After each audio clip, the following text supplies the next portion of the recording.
Notre focus nous emmène aujourd'hui en Chine à la rencontre de la plus ancienne communauté juive du pays. Cette communauté qui ne compte qu'une centaine de familles et qui pour la plupart vit à Kaifeng est menacée. En avril dernier, le président Xi Jinping mettait la population en garde contre les infiltrations étrangères par le biais de la religion.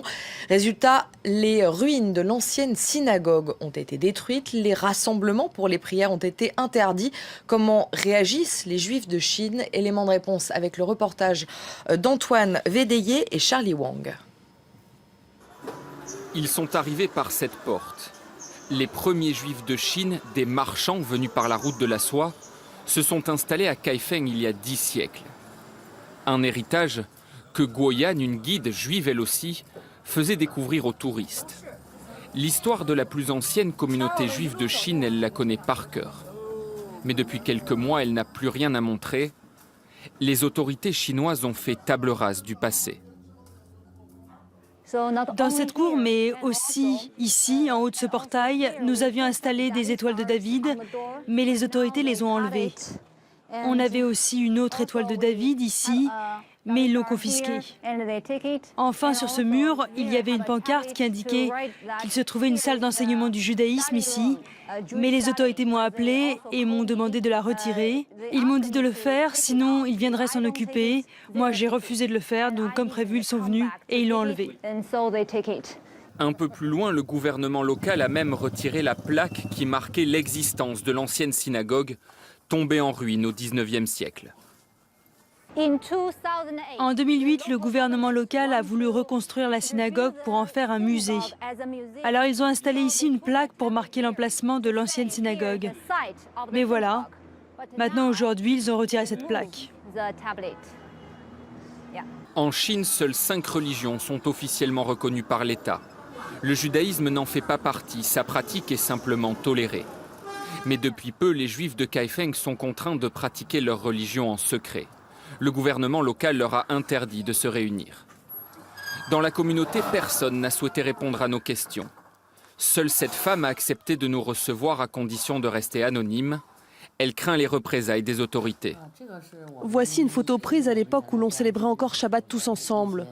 Mais aujourd'hui, c'est rare qu'on se réunisse. On fait ça tout seul, à la maison. Dans le local désaffecté où elle nous a donné rendez-vous, des souvenirs de l'époque où la communauté juive s'exprimait librement. Depuis le changement de ligne dicté par le gouvernement, certains ont décidé de quitter le pays.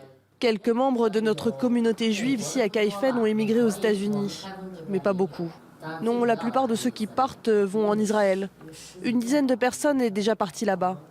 Ce sont surtout des jeunes qui veulent aller là-bas pour apprendre des choses sur notre religion. Parmi ceux qui sont partis, il y a Barnaby Yi. Cet homme de nationalité taïwanaise et américaine était le représentant à Kaifeng d'une institution juive.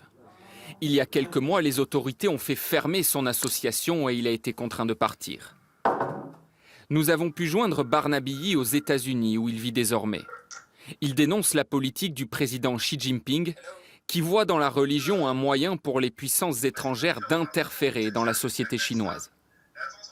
C'est de la paranoïa à l'encontre des étrangers. Et dans cette logique, les religions sont perçues comme un moyen éventuel de soulever la population. C'est surtout ça qui fait peur aux autorités. Alors on dit aux Juifs de Chine de ne plus s'afficher publiquement. Mais c'est quelque chose qui fait partie d'un effort de répression, d'un raidissement bien plus large à l'encontre de tout ce qui est religieux. À Kaifeng, nous retrouvons Guoyan.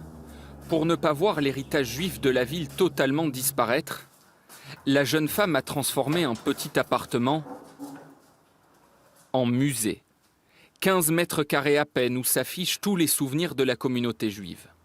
Aujourd'hui, au-delà de la pression exercée par les autorités, elle regrette le départ de la jeune génération juive de Kaifeng.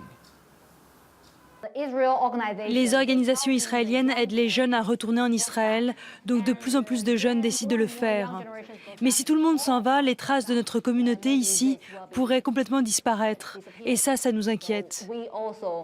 Et puis ce qui m'inquiète, moi personnellement, ce n'est pas seulement le cas des Juifs de Kaifeng, c'est que toute la culture juive chinoise va peut-être disparaître.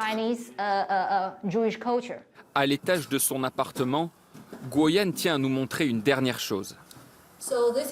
Voici une maquette de la synagogue. Une réplique à l'identique construite par son père de l'ancienne synagogue de Kaifeng.